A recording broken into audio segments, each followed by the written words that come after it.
रिश्ते कुछ दूर तक ही साथ निभाते हैं, एक न एक दिन हाथ छुड़ाना पड़ता है। कुछ रिश्ते ऐसे भी होते हैं, लोगों को जा जाकर समझाना पड़ता है। मुख्यमंत्री अशोक गहलोत ने आज अंगदान संवाद के दौरान ऐसी बात कह दी कि चर्चा शुरू हो गई है। क्या वाकई मुख्यमंत्री अशोक गहलोत मुख्यमंत्री का पद छोड़ना चाहते हैं?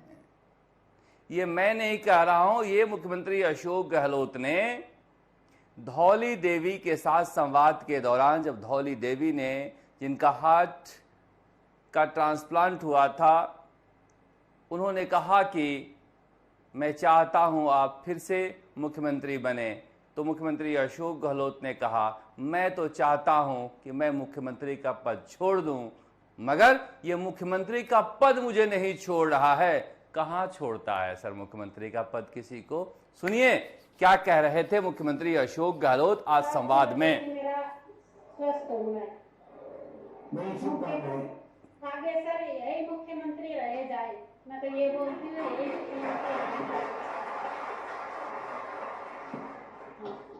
मुख्यमंत्री जो है ना, एक बार छोड़ना, मुख्यमंत्री पर मुझे नहीं छोड़ रहा है। नहीं छोड़ता है सर, किसी को नहीं छोड़ता है। यह मुख्यमंत्री का पद ऐसा है ही, मगर मुख्यमंत्री क्यों मुख्यमंत्री का पद छोड़ना चाहते हैं, जिसके लिए इतना कुछ छूट गया है? बात इस पर करेंगे, मगर आज जो खबरें आ रही है राजस्थान भर से परेशान करने वाली है।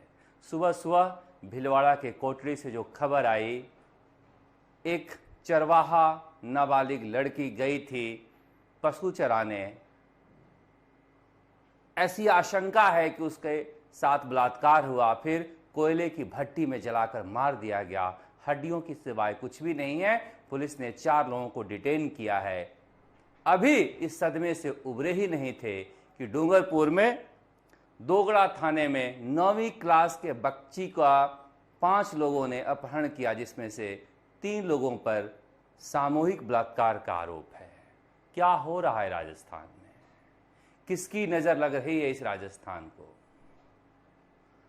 मुझे लग रहा है कि मुख्यमंत्री अशोक गहलोत जब ये कह रहे होंगे कि मैं मुख्यमंत्री का पद छोड़ना चाहता हूं, तो कहीं ना कहीं उनका भी दिल दुख रहा होगा, मगर वह हास्य में बोल रहे थे। इसे लेकर कई तरह के कयास लगाए जा रहे हैं। क्या जानबूझकर मुख्यमंत्री अशोक गहलोत ने यह बोला है, या फिर अचानक से निकल गया है संवाद के दौरान? क्योंकि देखिए, मुख्यमंत्री अशोक गहलोत कुछ भी करते हैं, कुछ भी बोलते हैं, तो फिर इसे जनता अचानक समझती ही नहीं है, क्योंकि मुख्यमंत्री अशोक गहलोत का अंदाजे बयां ही कुछ ऐसा है। मगर ऐसा क्यों है? कहा जा रहा है कि मुख्यमंत्री अशोक गहलोत जब से 40 साल से ज्यादा की राजनीति है, करीब करीब 20-22 साल से तो मैं देख ही रहा हूं, उसके पहले का मैंने नहीं देखा है, मगर लोगों से पूछा और जाना। ये पहला मौका है जब वो दिल्ली नहीं जा रहे हैं। ये पहला मौका है जब गांधी परिवार के किसी सदस्य से उनकी मुलाकात का सिलसिला खत्म सा हो गया है और फासला इतना बढ़ गया है। ये क्यों बढ़ा है आपको पता है, मगर हो सकता है कि ये बंधन टूटा हो तो दिल में दुख भी हुआ हो। मगर सियासत है, सियासत में दुखी लोग भावनाओं से होते हों ऐसा कम होता है। मगर क्या जिस तरह से राजस्थान चुनाव के लिए ऑब्जर्वर बनाए गए मधुसूदन मिस्त्री और सेंथिल, उसे लेकर भी मुख्यमंत्री अशोक गहलोत सोच रहे होंगे, या फिर जिस तरह से स्क्रीनिंग कमेटी की घोषणा हुई है और उसमें सचिन पायलट की एंट्री हुई है। बगावत के बाद पहली बार किसी कमेटी में सचिन पायलट इस तरह से शामिल हुए हैं राजस्थान में, और कहा गया है, लिखा गया है एक्स अफिसियो। एक्स अफिसियो का मतलब होता है कि अगर आप किसी पद पर हो तो आप रूप, यानी खुद ब खुद किसी कमेटी के आप मेंबर हो जाते हैं। सचिन पायलट तो किसी पद पर है ही नहीं, फिर एक्स अफिसियो मेंबर कैसे हुए? वो तो महज विधायक हैं। तो क्या एडजस्ट किया गया है सचिन पायलट को? क्या जानबूझकर रखा गया है? इससे तो यही संदेश जाता है कम से कम। क्या मुख्यमंत्री अशोक गहलोत चाह रहे होंगे कि स्क्रीनिंग कमेटी में सचिन पायलट की एंट्री हो और गौरव गोगोई या मधुसूदन मिस्त्री दोनों ही राहुल गांधी के बेहद भरोसेमंद माने जाते हैं और नजदीकी माने जाते हैं। एक बुजुर्ग नेता ऑब्जर्वर और नौजवान नेता स्क्रीनिंग कमेटी का हेड बनाया गया है।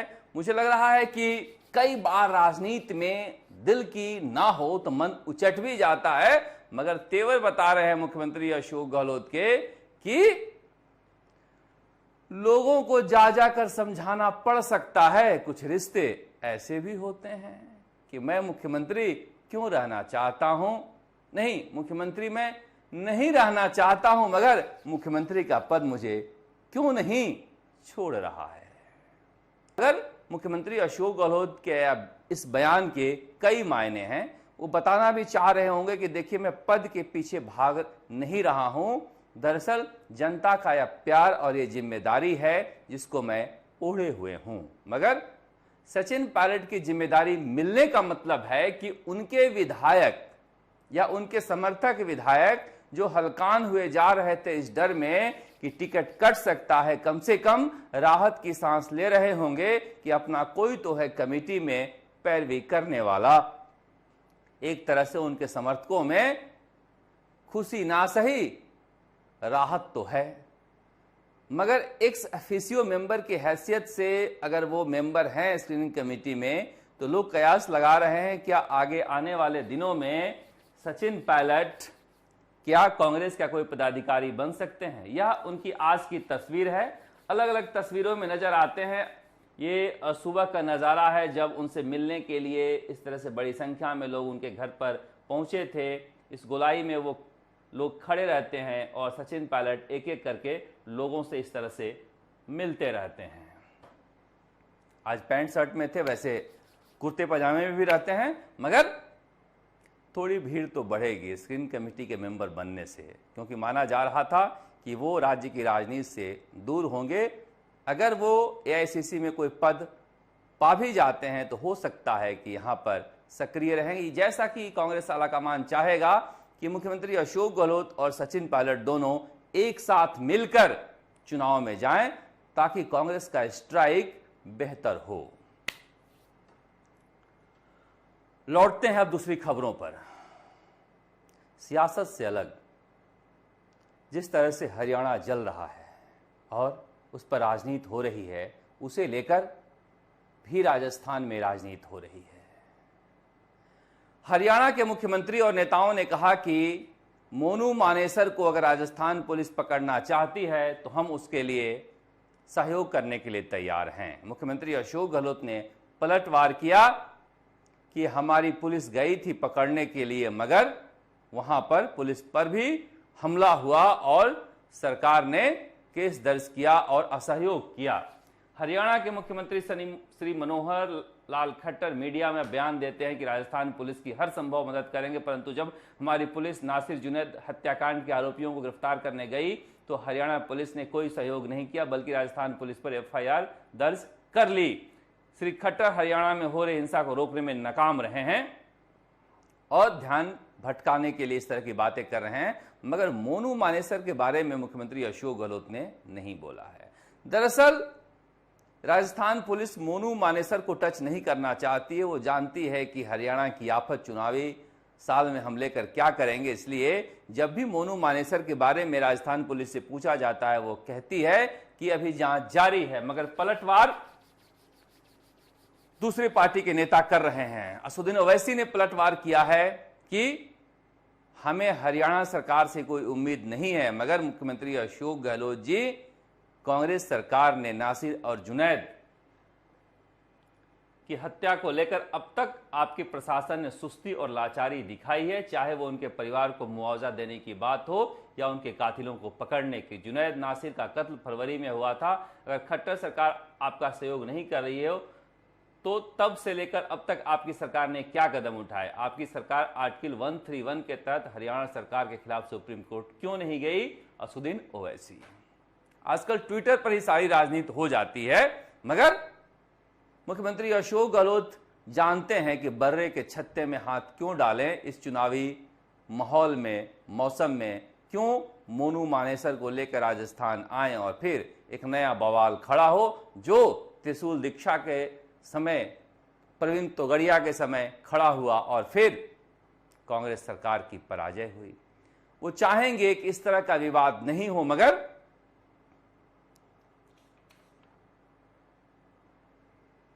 महेश जोशी के बेटे रोहित जोशी के ऊपर जो बलात्कार के आरोप लगे थे, उन आरोपों को लेकर दिल्ली हाईकोर्ट में सुनवाई हो रही है।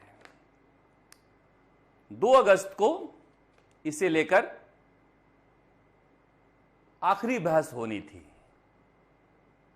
पिछले बहस में जज साहब ने कहा था कि इस मामले में ऐसे पूरे पुख्ते सबूत हैं कि बेल को लेकर, जमानत को लेकर फैसला लिया जा सकता है। मगर अचानक से 2 अगस्त की सुनवाई में जज साहब पीछे हट गए और उन्होंने कहा कि कोई दूसरा जज इसकी सुनवाई करेगा।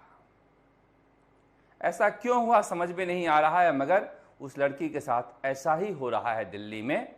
कभी वकील बंद कर लेता है अपना मोबाइल फोन, कभी वो भाग जाता है, कभी फाइलें नहीं पहुंचती है और कभी जज साहब अपने आप को दूर कर लेते हैं।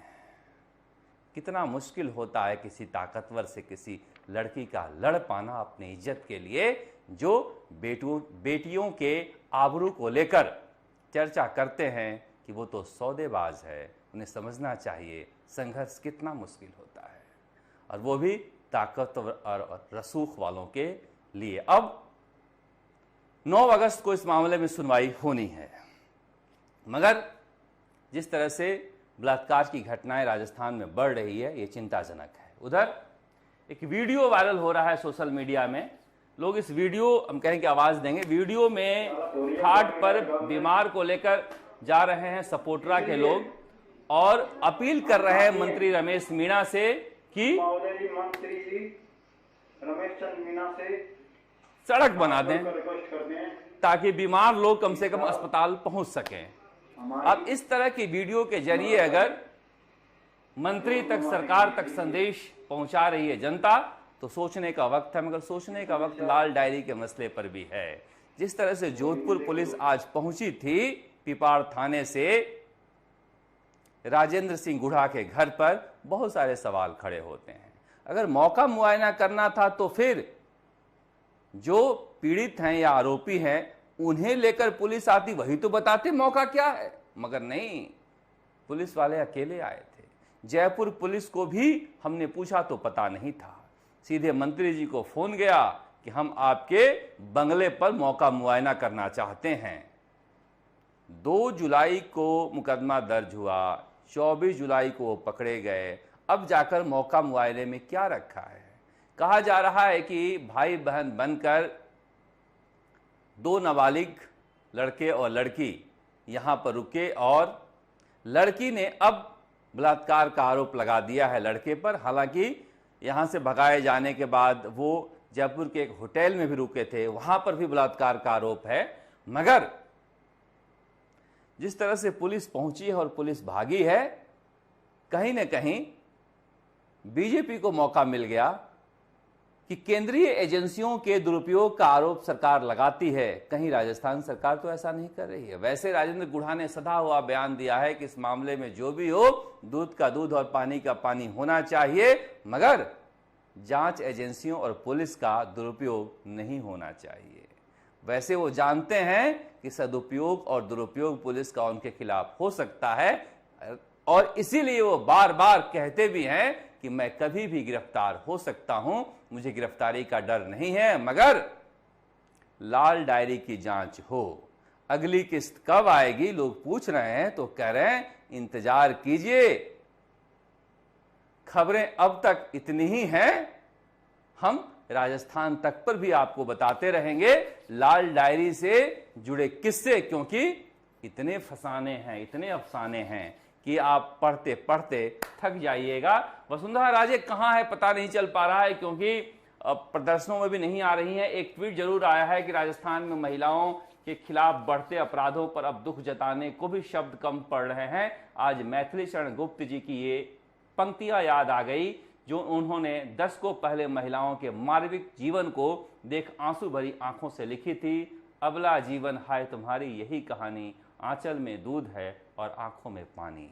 पानी राजस्थान के हर नागरिक की आंखों में होनी चाहिए। ये घटनाएं क्यों बढ़ रही है, इस पर राजनीति नहीं होनी चाहिए। हर बेटी के बाप को, और जिनकी बेटियां नहीं हैं, उस हर बाप को ये सोचना चाहिए कि समाज कहां जा रहा है। आप भी सोचिएगा, क्योंकि अकेले पुलिस और प्रशासन की जिम्मेदारी नहीं है, जिम्मेदारी हमारी भी बनती है। आप देखते हैं राजस्थान तक। नमस्कार, जयपुर से शरद कुमार।